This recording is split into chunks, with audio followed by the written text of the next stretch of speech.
for me, it was quite frustrating because I was like, I need an answer because wrestling's so different, and it's, you need to be strong and fit and ready because you're taking such like big bumps. Whereas bodybuilding's so like, it's stable. You don't have to worry about anything. I just want to have fun. Hello, everyone, and welcome to another episode of Wrestlers Talk Rehab. I'm Big John, and my guest today, she had one of the most special comebacks in the wrestling industry, and she's half of the tag team Lally. She is the FutureShock Women's Champion, but most importantly, she's Lana Austin's best friend. Yeah, most importantly. Everyone, welcome Hollie Barlow. Yay! How are we doing, Hollie? I'm good. How are you? Very good. Good. So you just won your match tonight at FutureShock. Yes, I How do you feel about that? I feel good. You feel good? I'm glad. I've still got it. All right. So with Wrestlers Talk Rehab, the idea is to give the fans a peek behind the curtain. Okay. And for up-and-coming wrestlers to get an idea of what wrestlers usually have to deal with when they get injured, to give them a few tips about recovery, and basically it's going to be a small chat about what's your experience, being injured, having to deal with traveling with so many shows, because this year, like we said earlier, you did a comeback, Yes. and it was quite a big one. Yeah. Good. So the first question I have for you today, Hollie, is what do you think is an underrated aspect of an injury that the fans don't see? An underrated aspect. Yes. Oh.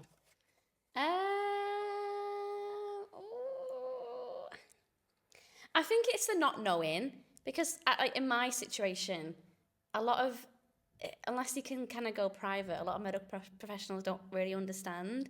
So a lot of like the feedback that I was getting was like, oh, well, maybe this, maybe that, maybe this amount of time out. And for me, it was quite frustrating because I was like, I need an answer because I need to know, when I can next work again, and when I can next wrestle, and when I can go and train, and what kind of my schedule's going to look like. But for me, they were like, maybe 4 to 6, and maybe like 8 to 12. And I was like, oh, like that's a big jump. Like that's for like a whole month. So yeah, probably like the uncertainty around the sport and injuries in it, I would say. Amazing. So, like we've said, you had a bit of a comeback, but meanwhile, you digged your toes a bit into bodybuilding as well. Yes. So, how was that experience for you, body-wise? What do you feel like were the differences, between training for wrestling, training for bodybuilding, recovery-wise? Was it different? How did you feel it? Yeah, I feel like with bodybuilding, it is completely and solely aesthetic. Like, obviously, there's a big impact on your body, and it changes everything because it's so extreme. Like, so many, like my digestive system now isn't the same as it was like pre-bodybuilding. But it's stuff that I can deal with. Whereas wrestling, you're on the go all the time. Like bodybuilding is just like a nice routine and it's fine and everything's the same. Whereas wrestling's so different, and it's, you need to be strong and fit and ready because you're taking such like big bumps. Whereas bodybuilding's so like, it's stable. You don't have to worry about anything.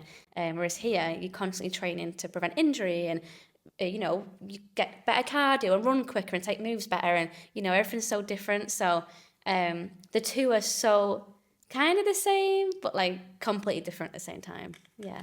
All right. And also throughout this break, you wrote a very interesting piece of paper, Yes. your dissertation. So one of the things that I stress about people is that recovery is not only physical, but is mental as well. And we know that your dissertation has leaned a bit into the mental aspect of things. Yeah. So my question for you is, how do you deal with mental health? How do you make sure you always stay strong? Because everybody has its ups, Yes. everybody has its downs. How do you deal when you have one of the lows? Have a therapist. I pay a professional. But also just, I think for me, like coming back before I, wrestling is a competitive sport, right?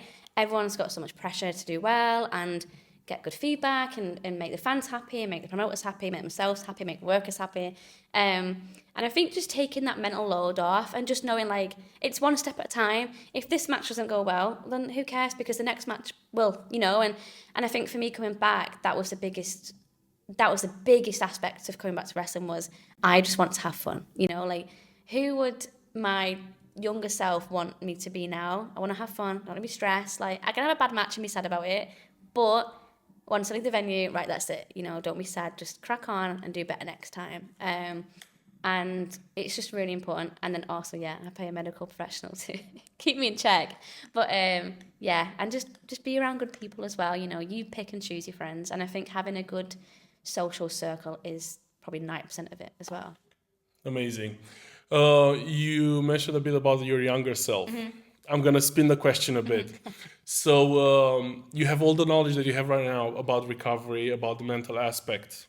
If you could go back in time, younger Holly that just broke in wrestling, what would be a piece of advice that you give to yourself Oh, like, physical wise? from recovery aspects? Oh, Yeah. yeah. I feel like I would encourage her to be more on it with it. I think it's so easy to just go, as wrestlers as well, we're so like, be fine, you know, and we kind of are really blasé about the fact that like we're going pumping every night and taking like, no one else is doing this on a daily basis. Like we're essentially having a car crash every day, right?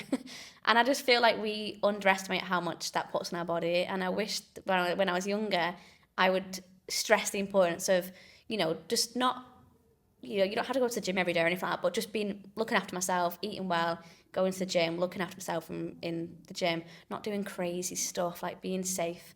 And yeah, just prioritizing my health. Amazing. And now for the young up and coming wrestlers, a random tip, any tip that you have for them in regards to, again, recovery and in general, making sure that you are staying well with your mental health. Anything, you mean anything. Honestly, like having fun, because I feel like when you take the fun out of it and you get stressed, that's also when injuries happen. Like when I got injured, it was the biggest match of my career, and I think I was just so worked up about it that some things I let slip, and I think that also contributed to my injury. So I just feel like having fun and not being stressed about stuff really helps everything else, you know. And stress has such a big impact on the body as well, and I don't think people really understand it.